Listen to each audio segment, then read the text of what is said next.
If you don't have any of these products or things at home, supplements that you can use, then let me give you some tips and tricks for where your animals should be when all the craziness starts to happen.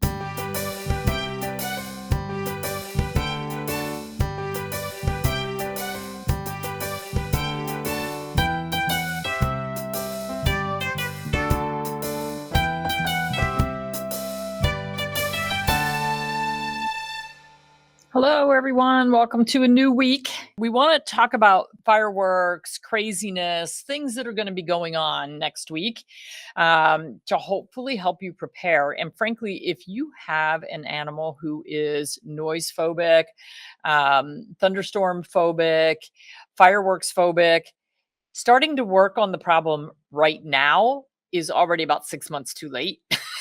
But I'm still going to give you the tips and tricks for what you need to do. And hopefully, if you spend the next week or so kind of prepping for the craziness, around us, we don't get as many fireworks, although we have a couple neighbors that like to be amateur fireworks people. A lot more guns, and New Year's Eve is a big problem. And I don't even worry about my dogs so much because they don't really care, but I do worry about my farm animals because nothing I can do for them. And so, luckily, we have enough land around us that they're pretty safe. But I do know that like Gwen's horses, if the neighbors on one side are setting off a lot of stuff, they will run to the far back corner on the other side of the farm to try to get away from it because it is scary and unsettling for them. So we're going to talk about some different products that you can use. And some of these you want to get started on a couple of days ahead of time so that you can start bringing about that calm and relaxation and really start prepping them. But if you don't have any of these products or things at home, supplements that you can use, then let me give you some tips and tricks for where your animals should be when all the craziness starts to happen. So when we lived in Woodstown, we lived in town for 4 years, and our fireworks were not legal in New Jersey and certainly not legal in town. But we had a crazy neighbor across the street who would stand in the middle of the street right under our bedroom window and set off fireworks. And it didn't bother us, and most of our dogs it didn't bother. Well, one year he did this, and we woke up in the morning and we couldn't find George. Now, I knew he couldn't have gotten out of the house. Like, there was just no way for him to get out of the house, but it took 2 hours for us to find him. We had my mom searching, Hugh and I searching, and everybody was starting to get a little panicky. We're like, what, did he just implode overnight? Where'd the dog go? And we finally found him in our upstairs laundry, wedged in behind the washing machine. There's no way he could get out of there, and there's no way we could see him. For some reason, I looked back there. After looking for 2 hours, I peeked over the top of the washer and saw this little black fur ball wedged in there, and he had been there really all night. I didn't even think he had enough hearing to be able to realize that there were fireworks going off outside our window, but between the flashing light and the noise and the reverberation, it was enough to send him flying. And he found the only place that he could wedge himself. So what that tells us is, where do your animals want to go when there's fireworks, thunderstorms, things that are really upsetting to them? One, they want to get away from the lights and the brightness and the flashing. So if you have blackout shades, please pull the blackout shades in the room where your animals are going to be. This applies to cats as well as dogs, and maybe even smaller animals if you have them in the house. So put them in a room where they can't see those flashes of light. And then the other thing that George wanted to do was he wanted to be confined. He wanted to be hidden somewhere where he couldn't hear what was going on. He couldn't see what was going on.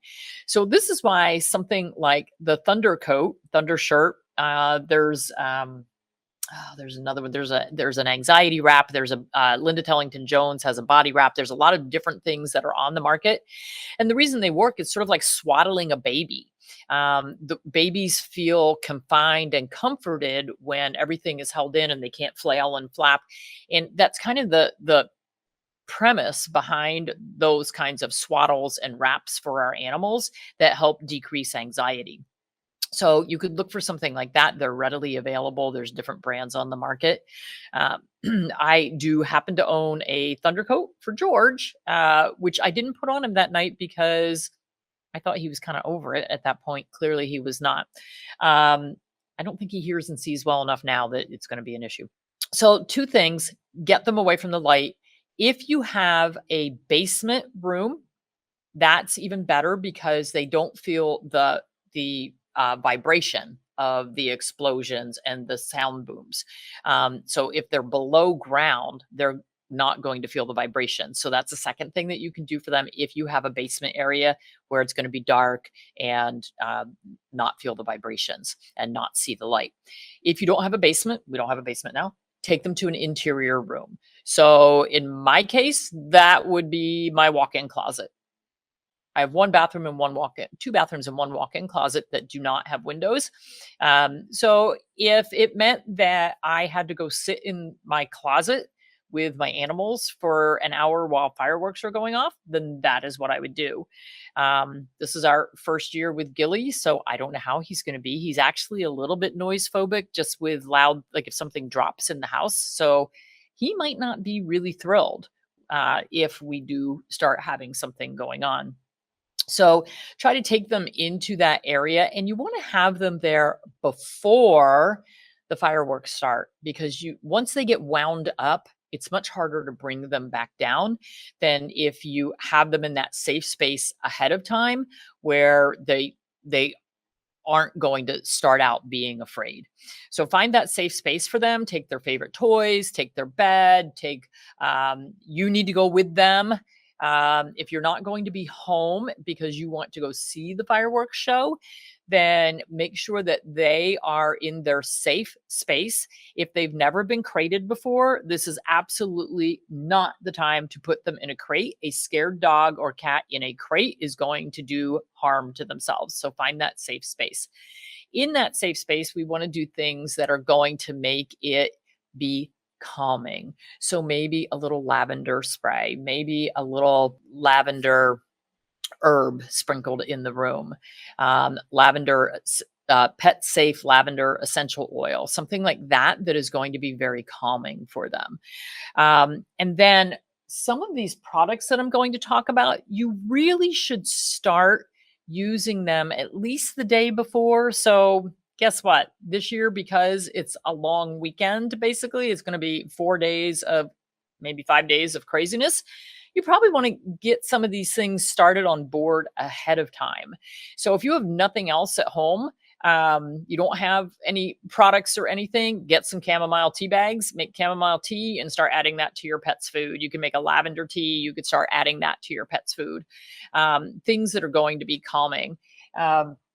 So I'm going to run through a list of things that we like and I have used. So HomeoPet makes Fireworks, which used to be called TFLN, Thunderstorms, Fireworks, and Loud Noises, but now it's just called Fireworks.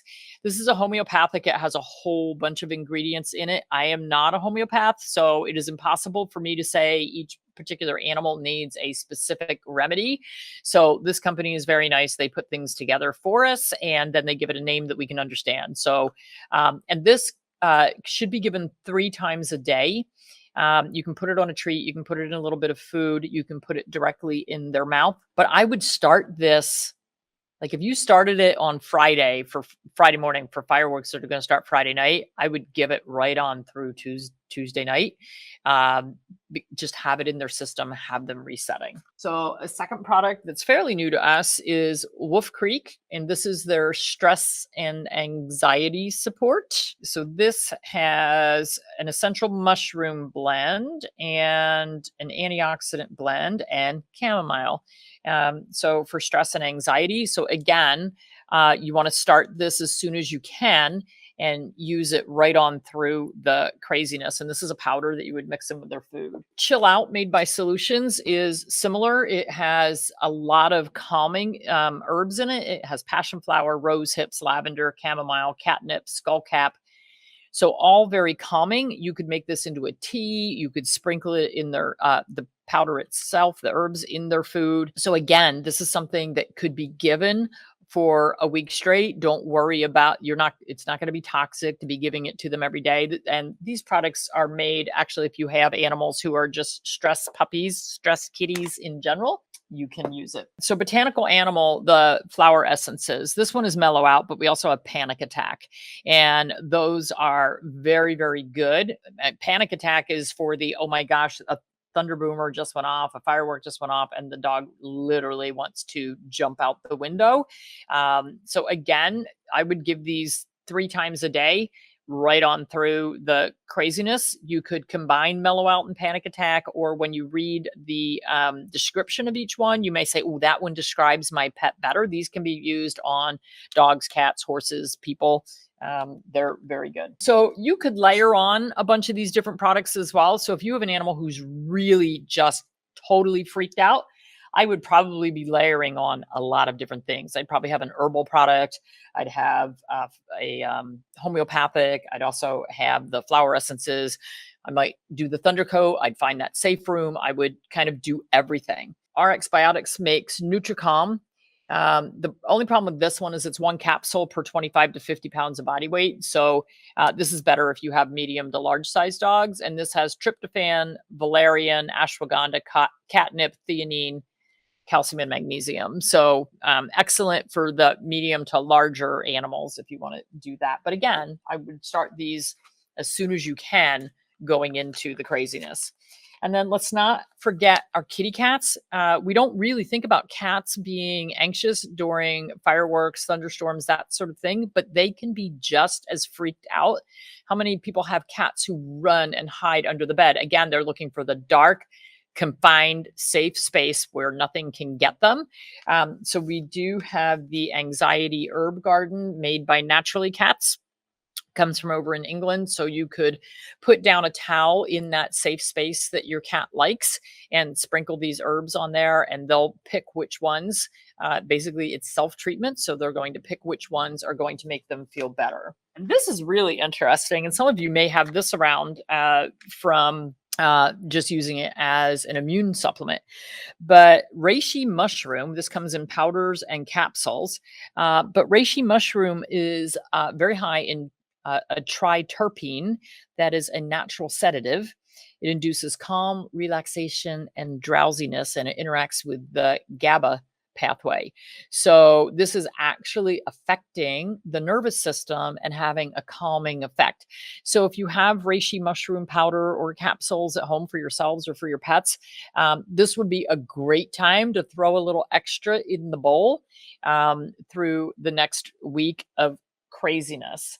So hopefully everyone can keep their animals nice and calm. If you have animals who are nervous or you're worried, first of all, do not let them outside during fireworks. They will run, they will bolt, they will go through fences, they will go in traffic, they lose their minds. Do not let them outside. And if you're having a big party at your house, we used to have a huge 4th of July party because we lived right on the river. And then the fireworks were literally right on the river in front of our house. And so we would have a party with about 100 people, but I would have to make sure that my animals were confined safely in an area that no one would enter. There was no chance of the animals getting left out during the fireworks and the craziness. So be very, very careful if you are having an event. And we're going to talk about first aid on Wednesday. And included in that, I want to talk about first aid for all the things that can go wrong during fireworks time, but also the things that can go wrong during parties, barbecues, cookouts, fun that we all want to have over the next week, but how to deal with that, how to keep your animals safe. And then if something does go wrong, how to react to that, because as we know, veterinary emergency rooms are overcrowded and hard to get into right now. Okay, everybody have a wonderful evening. And if you don't have things on board for your animals, whether we can get them there before Friday, maybe. But you want to get them started and get them used to that safe space. Pick that safe space now and take them there and say, "Wow, isn't this an awesome place? Look, we get treats in here. Our favorite toys are in here. Our bed is in here. Here's my sweatshirt. It smells like me. Curl up with this." Find that safe space, make them feel safe there, and that way when you take them there 20 minutes before you know the fireworks are going to go off, they're already going to be in there. You can play some soothing music. You could have something like the RelaxoPet, which I didn't bring out here, but the RelaxoPet is a sound machine that you can set for only your pet to hear, that is relaxing its tones that they find relaxing. So things like that, you could play soft music, things that are going to make it a calm, safe space for them. Okay, everybody have a great evening.